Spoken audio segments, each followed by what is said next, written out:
ইয়াত আমি আইছো মোটামুটি 10-12 বছৰমান হৈ গ'ল। আমাৰ এই 5 বছৰৰ মাটি আছে, এইলা মাটি ভাঙাৰ পিছত আমি থাকবা লগা জাগা নাই, নাথাকাত আমি আহি ইয়াতে আমি জাগা লৈছো। চেক কৰি চৰকাৰৰ মাটি চৰকাৰে এখন নিবই, আমি কি কৰিম? এখন আমাৰ জোন নাই না, জোর থাকিলে আমি জোর করলো, কিন্তু আমার জোর নাই। যি হোক আমার নদী ভাঙ্গা মানুষ, আমি আমার নদী ভাঙ্গা কাঠ চাঠ যি আছে সরকার যি সবে আছে থাকাটো মোক জাননী আগত দিছিল মই ভাঙি চিঙি লৈছো। এতিয়া ঘর দোয়া নাই, কলগাছৰ ইলা আছে, ইলাই আমি ইলেকশন কৰি আছে। এটা ঘর দোয়াটো নাইয়ে না, এবারে আমি সর মানুষ, এটা সর উঠিলে মই সর গেলো হয়, কিন্তু সরকার সার উঠা নাই, মই যাবা পারা নাই। কমু কমু আঙ্গার মারি জমা নাই, আমরা নদী ভাঙ্গা মানুষ, আমরা এখন কোন যাম? কোনো ঘর খুলে বাবা থাকাও যায়।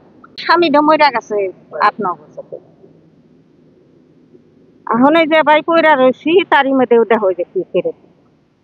এখন আঙ্গরে একুলো নাই ওকুলো নাই, যাম কোনে আমরা? 5 নম্বর সরে আসিলাম, নদী ভাঙ্গা গেছে গা, যাওই না জোর নাই।